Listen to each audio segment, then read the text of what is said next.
Hello and welcome. I'm Jennifer March, and this is not your mother's story time. This week's story is Miss Winchelsea's Heart by H.G. Wells. Yes, the same H.G. Wells, famous for sci-fi novels. However, this short story fits into the romantic genre. It is a bittersweet, very English, somewhat tragic love story. It's all in a name, I guess. Though a rose by any other name, And now, Miss Winchelsea's Heart by H.G. Wells. Miss Winchelsea was going to Rome. The matter had filled her mind for a month or more, and had overflowed so abundantly into her conversation that quite a number of people who were not going to Rome, and who were not likely to go to Rome, had made it a personal grievance against her.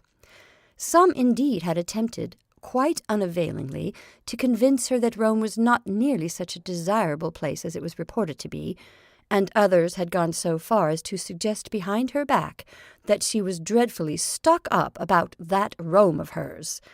And little Lily Hardhurst had told her friend Mr. Binns that so far as she was concerned, Miss Winchelsea might go to her old Rome and stop there. She, Miss Lily Hardhurst, wouldn't grieve. And the way in which Miss Chelsea put herself upon terms of personal tenderness with Horace and Benvenuto Cellini and Raphael and Shelley and Keats. If she had been Shelley's widow, she could not have professed a keener interest in his grave, was a matter of universal astonishment. Her dress was a triumph of tactile discretion, sensible but not too touristy. Miss Winchelsea had a great dread of being touristy, and her Baedeker was carried in a cover of grey to hide its glaring red. She made a prim and pleasant little figure on the Charing Cross platform, in spite of her swelling pride, when at last the great day dawned, and she could start for Rome. The day was bright, the Channel passage would be pleasant, and all the omens promised well.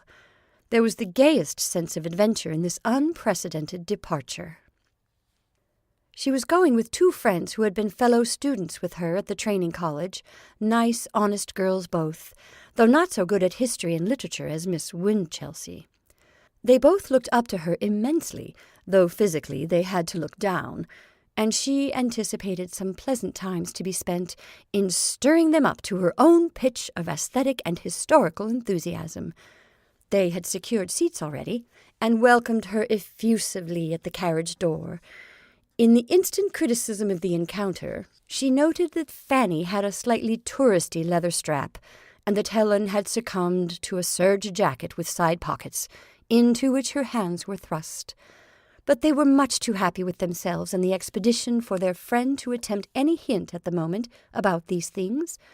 As soon as the first ecstasies were over, Fanny's enthusiasm was a little noisy and crude, and consisted mainly of emphatic repetitions of, "Just fancy! We're going to Rome, my dear! Rome!" They gave their attention to their fellow travellers. Helen was anxious to secure a compartment to themselves, and in order to discourage intruders, got out and planted herself firmly on the step. Miss Winchelsea peeped out over her shoulder and made sly little remarks about the accumulating people on the platform, at which Fanny laughed gleefully. They were travelling with one of Mr. Thomas Gunn's parties, 14 days in Rome for £14. They did not belong to the personally conducted party, of course. Miss Winchelsea had seen to that, but they travelled with it because of the convenience of that arrangement. The people were the oddest mixture, and wonderfully amusing.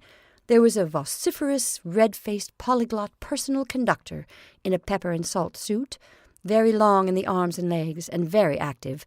He shouted proclamations. When he wanted to speak to people, he stretched out an arm and held them until his purpose was accomplished.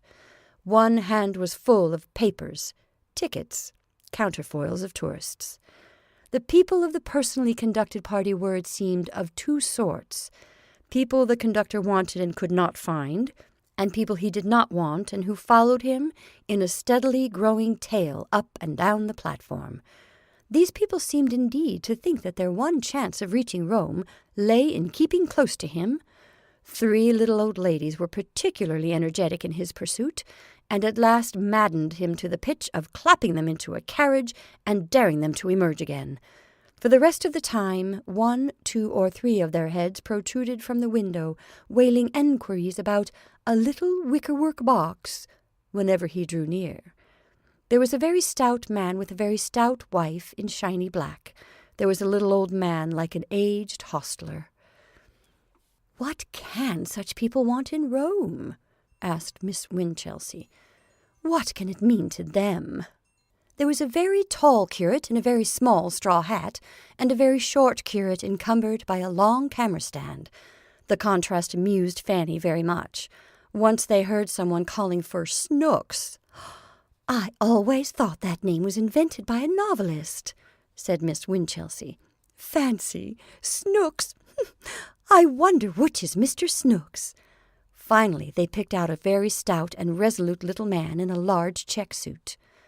"If he isn't Snooks, he ought to be," said Miss Winchelsea. Presently the conductor discovered Helen's attempt at a corner in carriages.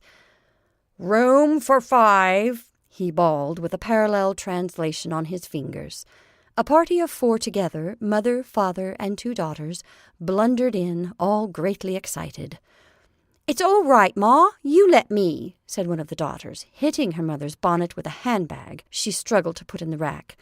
Miss Winchelsea detested people who banged about and called their mother Ma. A young man travelling alone followed. He was not at all touristy in his costume, Miss Winchelsea observed. His Gladstone bag was of good pleasant leather, with labels reminiscent of Luxembourg and Ostend. And his boots, though brown, were not vulgar. He carried an overcoat on his arm. Before these people had properly settled in their place, came an inspection of tickets and a slamming of doors. And behold, they were gliding out of Charing Cross Station on their way to Rome. "Fancy!" cried Fanny. "We're going to Rome, my dear, Rome! I don't seem to believe it even now." Miss Winchelsea suppressed Fanny's emotions with a little smile, and the lady, who was called Ma, explained to people in general why they had cut it so close at the station. The 2 daughters called her Ma several times, toned her down in a tactless, effective way, and drove her at last to the muttering inventory of a basket of travelling requisites. Presently she looked up. "Lor," she said, "I didn't bring them." Both the daughters said, "Oh, Ma!" But what "them" was did not appear. Presently Fanny produced Hare's Walks in Rome, a sort of mitigated guidebook very popular among Roman visitors, and the father of the 2 daughters began to examine his book of tickets minutely, apparently in a search after English words. When he had looked at the tickets for a long time right way up, he turned them upside down. Then he produced a fountain pen and dated them with considerable care. The young man, having completed an ostentatious survey of his fellow travellers, produced a book and fell to reading. When Helen and Fanny were looking out of the window at Chislehurst, the place interested Fanny because the poor dear Empress of the French used to live there, Miss Winchelsea took the opportunity to observe the book the young man held. It was not a guidebook, but a little thin volume of poetry, bound. She glanced at his face. It seemed a refined, pleasant face to her hasty glance. He wore a little gilt pince-nez. "Do you think she lives there now?" said Fanny, and Miss Winchelsea's inspection came to an end. For the rest of the journey Miss Winchelsea talked little, and what she said was as pleasant and as stamped with refinement as she could make it. Her voice was always low and clear and pleasant, and she took care that on this occasion it was particularly low and clear and pleasant. As they came under the white cliffs, the young man put his book of poetry away. When at last the train stopped beside the boat, he displayed a graceful alacrity with the impedimenta of Miss Winchelsea and her friends. Miss Winchelsea hated nonsense, but she was pleased to see the young man perceived at once that they were ladies, and helped them without any violent geniality. And how nicely he showed that his civilities were to be no excuse for further intrusions. None of her little party had been out of England before, and they were all excited and a little nervous at the Channel passage. They stood in a little group in a good place near the middle of the boat. The young man had taken Miss Winchelsea's carry-all there, and had told her it was a good place. And they watched the white shores of Albion recede, and quoted Shakespeare, and made quite fun of their fellow travellers in the English way. They were particularly amused at the precautions the bigger-sized people had taken against the little waves. Cut lemons and flasks prevailed. One lady lay full length in a deck chair with a handkerchief over her face, and a very broad, resolute man in a bright brown touristy suit walked all the way from England to France along the deck, with his legs as widely apart as Providence permitted. These were all excellent precautions, and nobody was ill. The personally conducted party pursued the conductor about the deck with enquiries in a manner that suggested to Helen's mind the rather vulgar image of hens with a piece of bacon peel, until at last he went into hiding below. And the young man with the thin volume of poetry stood at the stern, watching England receding. He looked rather lonely and sad to Miss Winchelsea's eye. And then came Calais, and tumultuous novelties, and the young man had not forgotten Miss Winchelsea's hold-all and the other little things. All three girls, though they had passed government examinations in French to any extent, were stricken with the dumb shame of their accents, and the young man was very useful, and he did not intrude. He put them in a comfortable carriage, and raised his hat, and went away. Miss Winchelsea thanked him in her best manner, a pleasing, cultivated manner, and Fanny said he was nice, almost before he was out of earshot. "I wonder what he can be," said Helen. "He's going to Italy because I noticed green tickets in his book." Miss Winchelsea almost told him of the poetry, and decided not to do so. And presently the carriage windows seized hold upon them, and the young man was forgotten. It made them feel that they were doing an educated sort of thing to travel through a country whose commonest advertisements were in idiomatic French, and Miss Winchelsea made unpatriotic comparisons, because there were weedy little signboard advertisements by the rail side, instead of the board hoardings that deface the landscape in our land. But the north of France is really uninteresting country, and after a time Fanny reverted to hare's walks, and Helen initiated lunch. Miss Winchelsea awoke out of a happy reverie. She had been trying to realize, she said, that she was actually going to Rome, but she perceived at Helen's suggestion that she was hungry, and they lunched out of their baskets very cheerfully. In the afternoon they were tired and silent until Helen made tea. Miss Winchelsea might have dozed, only she knew Fanny slept with her mouth open, and as their fellow passengers were two rather nice, critical-looking ladies of uncertain age, who knew French well enough to talk it, she employed herself in keeping Fanny awake. The rhythm of the train became insistent, and the streaming landscape outside became at last quite painful to the eye. They were already dreadfully tired of travelling before their night's stoppage came. The stoppage for the night was brightened by the appearance of the young man, and his manners were all that could be desired, and his French quite serviceable. His coupons availed for the same hotel as theirs, and by chance, as it seemed, he sat next Miss Winchelsea at the table d'hôte.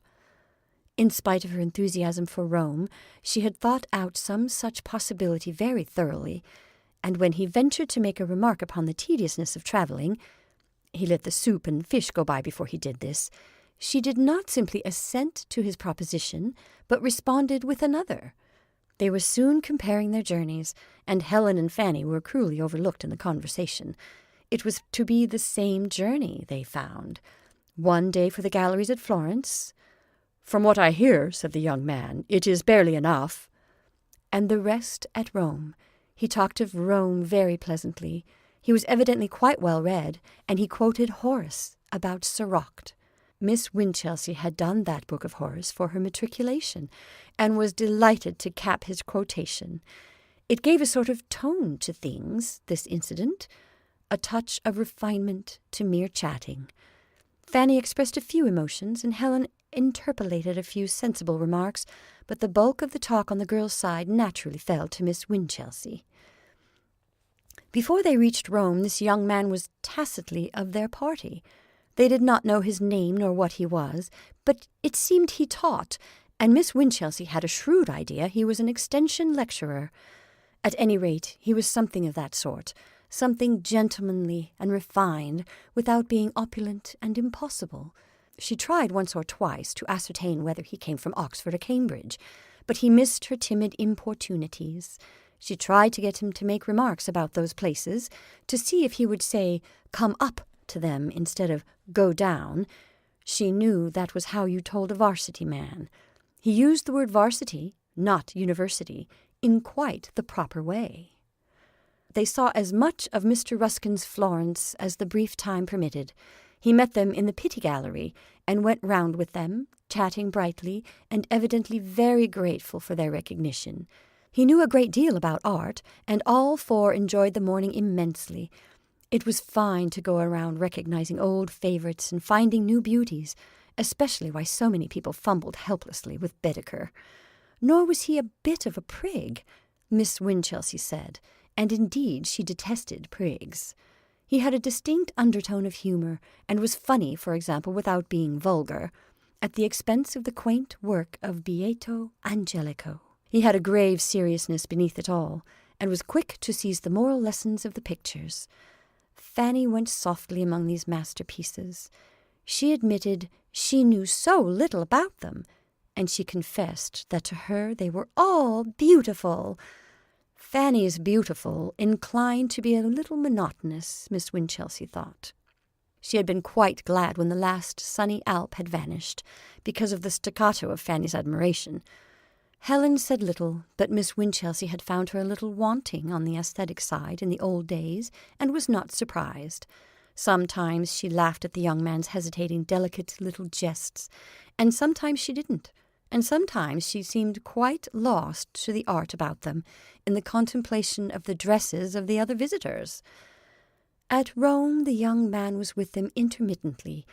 A rather touristy friend of his took him away at times. He complained comically to Miss Winchelsea. "I have only 2 short weeks in Rome," he said, "and my friend Leonard wants to spend a whole day at Tivoli, looking at waterfalls." "What is your friend Leonard?" asked Miss Winchelsea abruptly. "Oh, he's the most enthusiastic pedestrian I ever met," the young man replied, amusingly, but a little unsatisfactorily, Miss Winchelsea thought.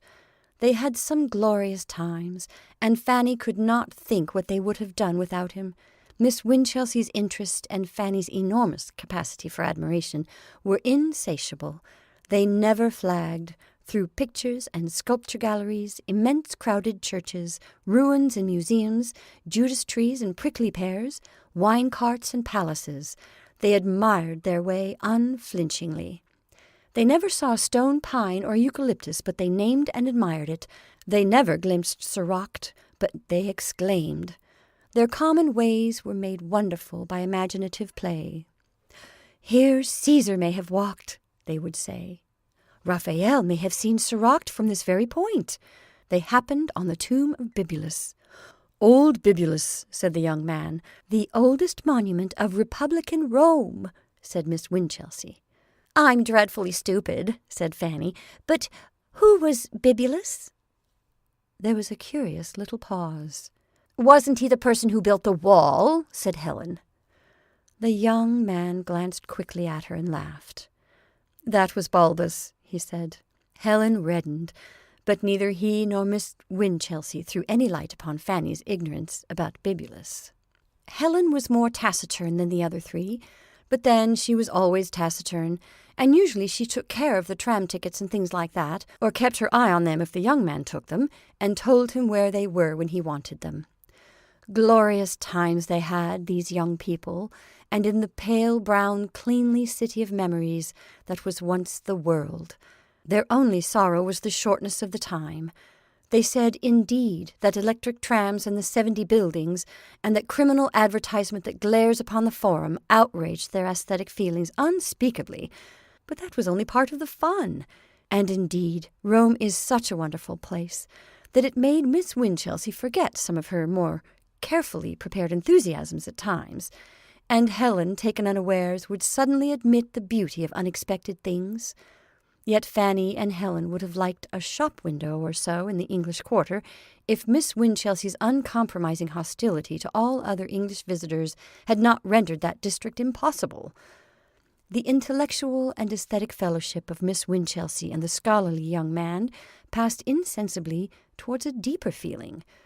The exuberant Fanny did her best to keep pace with their recondite admiration by playing her beautiful with vigor and saying, "Oh, let's go," with enormous appetite whenever a new place of interest was mentioned. But Helen developed a certain want of sympathy towards the end. That disappointed Miss Winchelsea a little. She refused to see anything in the face of Beatrice Cenci, Shelley's Beatrice Cenci, in the Barberini Gallery. And one day, when they were deploring the electric trams, she said rather snappishly that people must get about somehow, and it's better than torturing horses up these horrid little hills. She spoke of the 7 hills of Rome as horrid little hills. And the day they went on the Palatine, though Miss Winchelsea did not know of this, she remarked suddenly to Fanny, "Don't hurry like that, my dear. They don't want us to overtake them, and we don't say the right things for them when we do get near."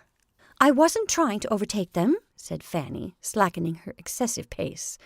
"I wasn't, indeed." And for a moment she was short of breath. But Miss Winchelsea had come upon happiness. It was only when she came to look back across an intervening tragedy that she quite realized how happy she had been, pacing among the cypress-shadowed ruins and exchanging the very highest class of information the human mind can possess, the most refined impressions it is possible to convey. Insensibly emotion crept into their intercourse, sunning itself openly and pleasantly at last, when Helen's modernity was not too near. Insensibly their interest drifted from the wonderful associations about them to their more intimate and personal feelings. In a tentative way, information was supplied. She spoke allusively of her school, of her examination successes, of her gladness that the days of the cram were over. He made it quite clear that he also was a teacher. They spoke of the greatness of their calling, of the necessity of sympathy to face its irksome details, of a certain loneliness they sometimes felt. That was in the Colosseum, and it was as far as they got that day, because Helen returned with Fanny. She had taken her into the upper galleries. Yet the private dreams of Miss Winchelsea, already vivid and concrete enough, became now realistic in the highest degree. She figured that pleasant young man lecturing in the most edifying way to his students, herself modestly prominent as his intellectual mate and helper. She figured a refined little home with 2 bureaus, with white shelves of high-class books, and autotypes of the pictures of Rossetti and Burne-Jones, and Morris's wallpapers, and flowers in pots of beaten copper. Indeed, she figured many things. On the Pincio, the two had a few precious moments together, while Helen marched Fanny off to see the Muro Torto, and he spoke at once plainly.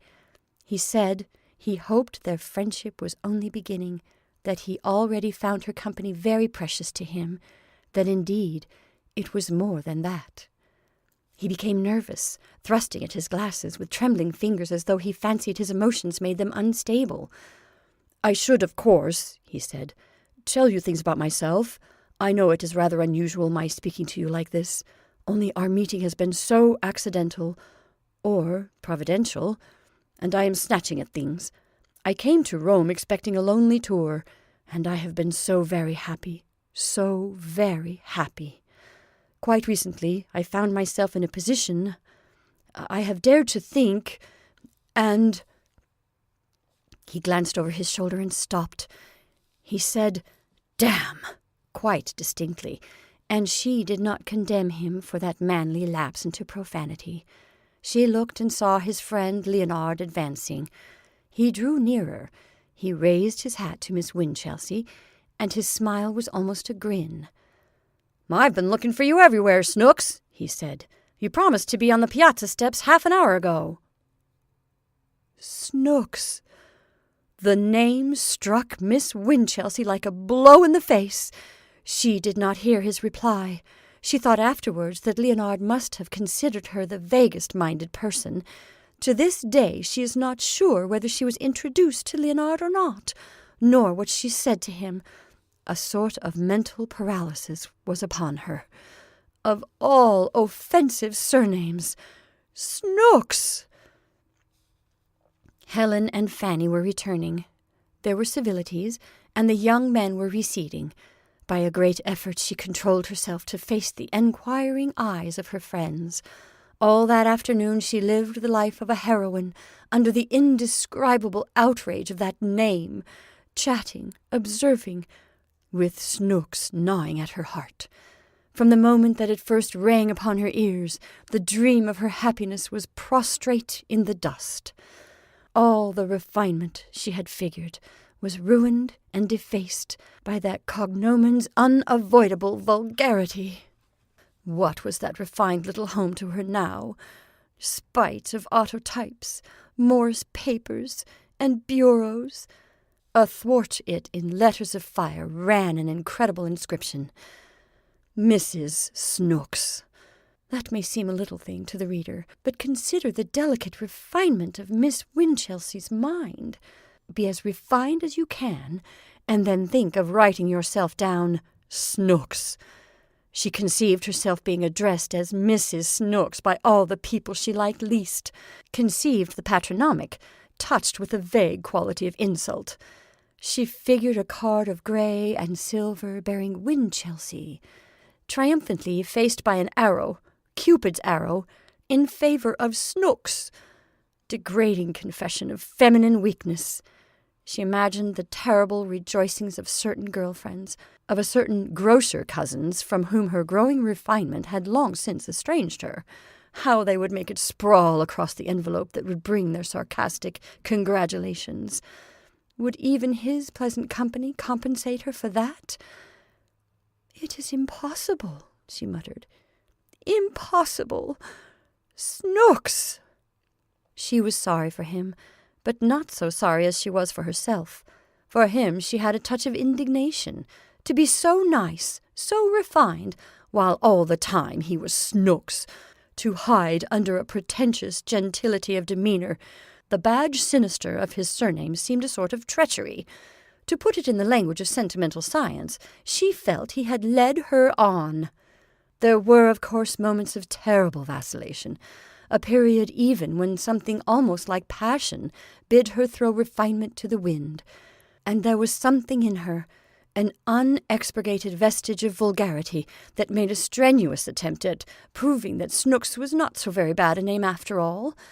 And hovering hesitation flew before Fanny's manner, when Fanny came with an air of catastrophe to tell her that she also knew the horror. Fanny's voice fell to a whisper when she said, Snooks. Miss Winchelsea could not give him any answer, when at last, in the Borghese, she could have a minute with him, but she promised him a note. She handed him that note in the little book of poetry he had lent her, the little book that had first drawn them together. Her refusal was ambiguous, elusive. She could no more tell him why she rejected him than she could have told a cripple of his hump. He too must feel something of the unspeakable quality of his name. Indeed, he had avoided a dozen chances of telling it, she now perceived.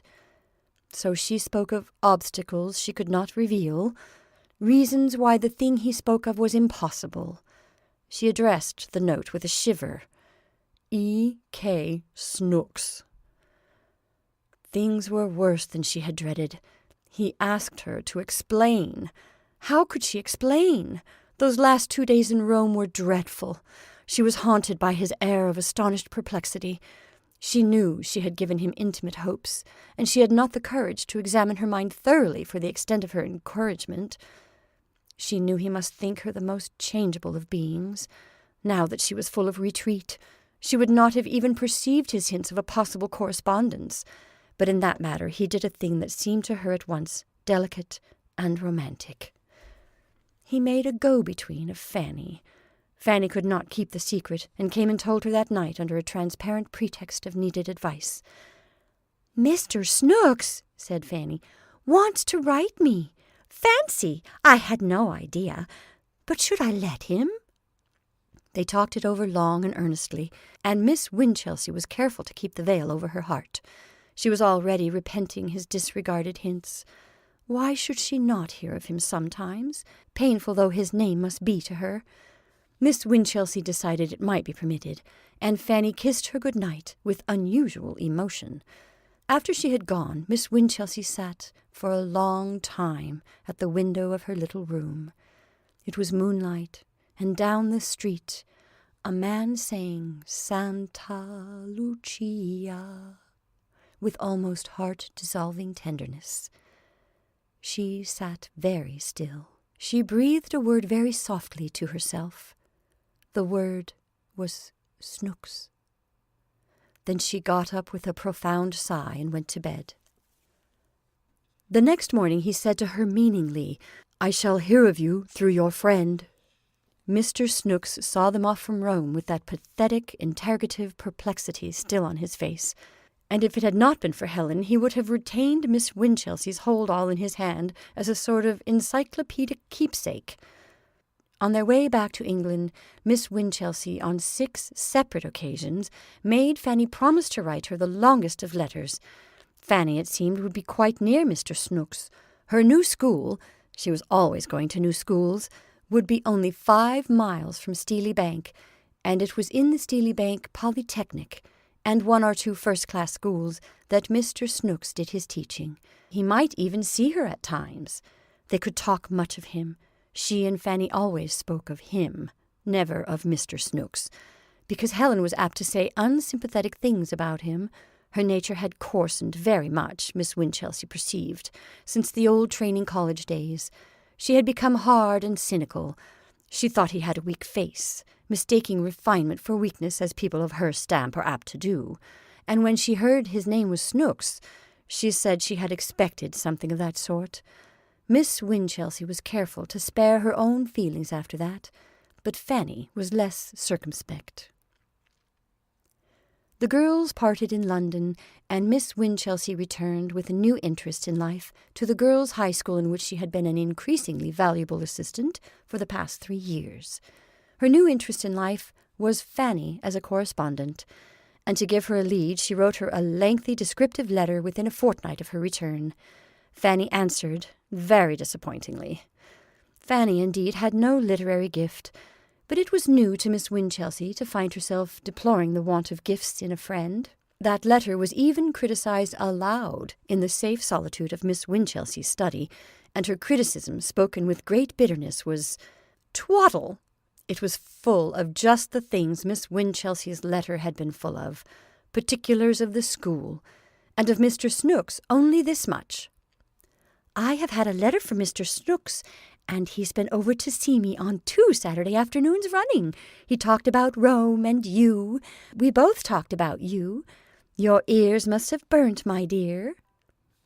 Miss Winchelsea repressed a desire to demand more explicit information, and wrote the sweetest long letter again. "Tell me about yourself, dear. That journey has quite refreshed our ancient friendship, and I do so want to keep in touch with you." About Mr. Snooks, she simply wrote on the 5th page that she was glad Fanny had seen him, and that if he should ask after her, she was to be remembered to him. And Fanny replied most obtusely in the key of that ancient friendship, reminding Miss Winchelsea of a dozen foolish things of old schoolgirl days at the training college, and saying not a word about Mr. Snooks. For nearly a week, Miss Winchelsea was so angry at the failure of Fanny as a go-between that she could not write to her. And then she wrote less effusively, and in her letter she asked point-blank, "Have you seen Mr. Snooks?" Fanny's letter was unexpectedly satisfactory. "I have seen Mr. Snooks," she wrote, and having once named him, she kept on about him. It was all Snooks. Snooks this and Snooks that. He was to give a public lecture, said Fanny, among other things. Yet Miss Winchelsea, after the first glow of gratification, still found this letter a little unsatisfactory. Fanny did not report Mr. Snooks saying anything about Miss Winchelsea, nor as looking a little white and worn as he ought to have been doing. And behold, before she had replied came a second letter from Fanny on the same theme, quite a gushing letter, and covering 6 sheets with her loose feminine hand.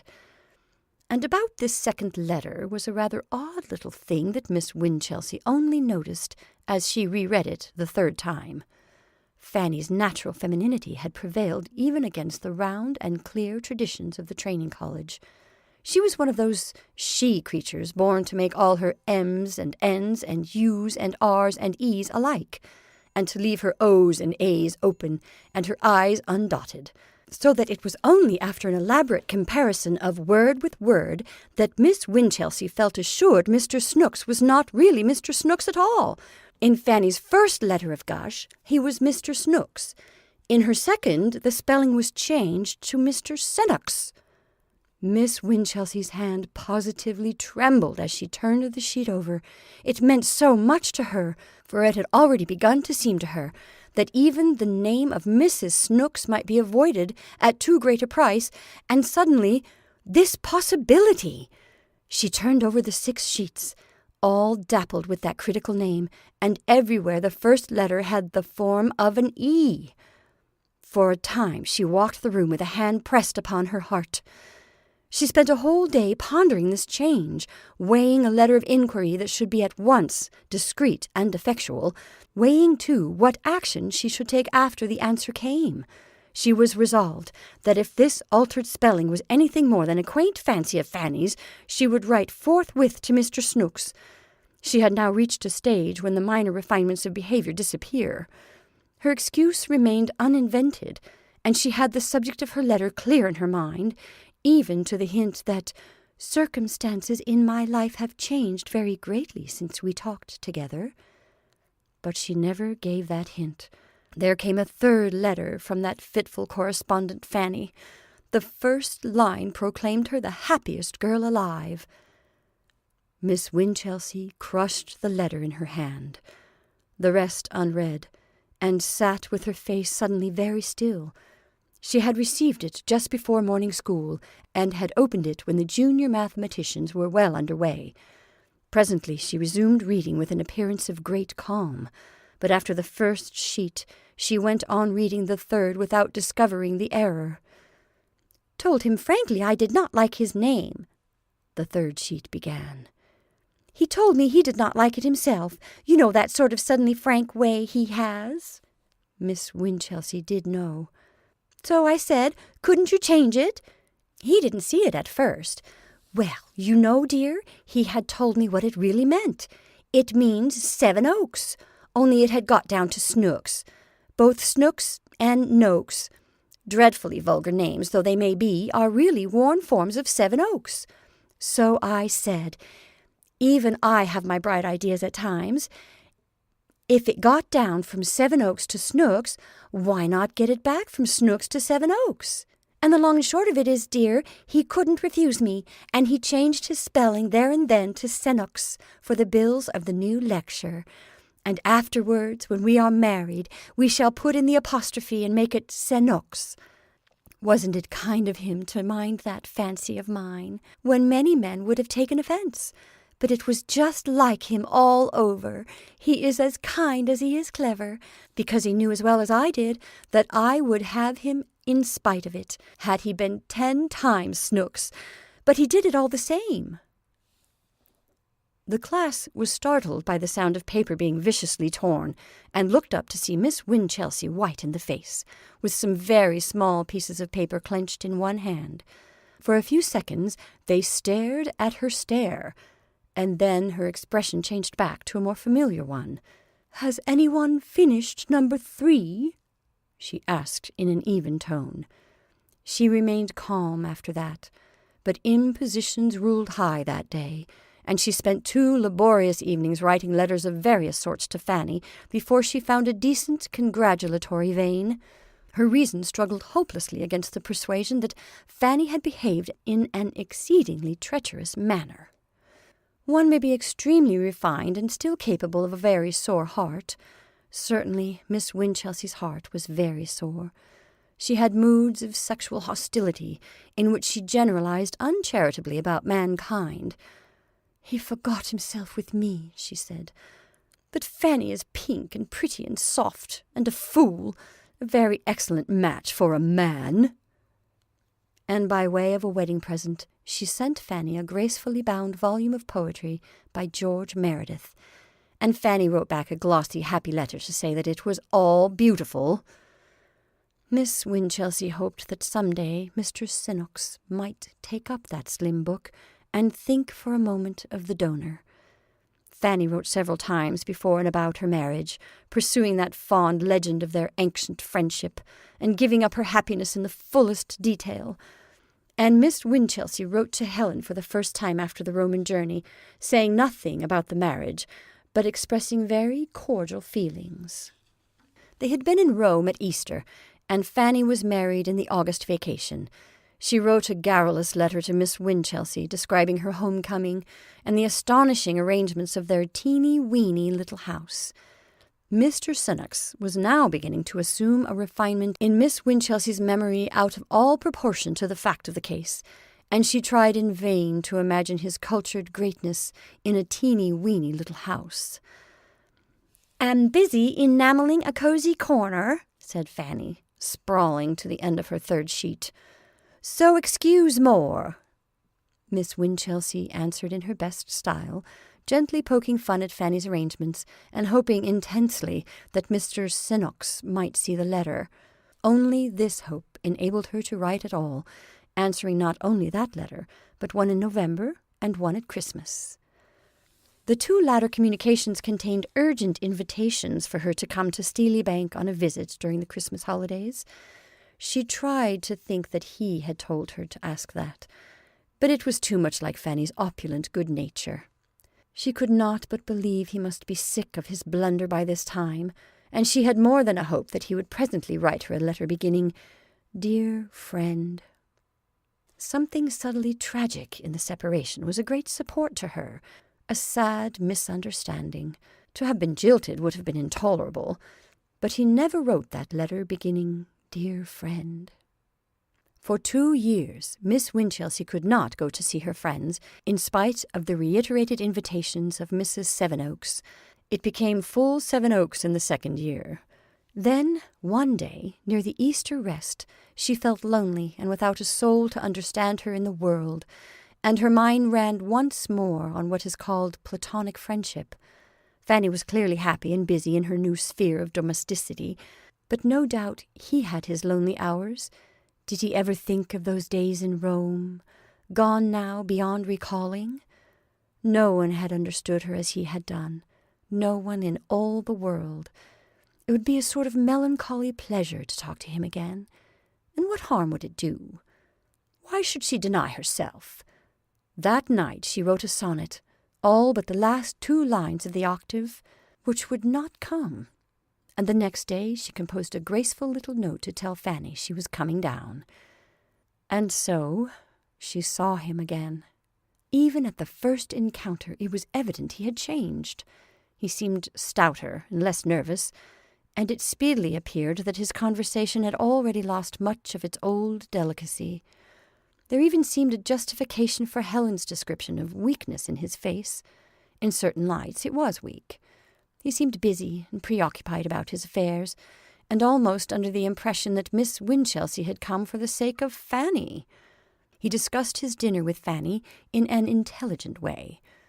They only had one good long talk together, and that came to nothing. He did not refer to Rome, and spent some time abusing a man who had stolen an idea he had had for a textbook. It did not seem a very wonderful idea to Miss Winchelsea. She discovered he had forgotten the names of more than half the painters whose work they had rejoiced over in Florence. It was a sadly disappointing week, and Miss Winchelsea was glad when it came to an end. Under various excuses she avoided visiting them again. After a time the visitors' room was occupied by their 2 little boys, and Fanny's invitations ceased. The intimacy of her letters had long since faded away.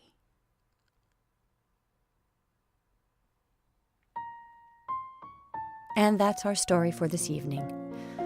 I hope you enjoyed Miss Winchelsea's Heart by H.G. Wells. Thank you for listening. I'm Jennifer March, and this is not your mother's story time.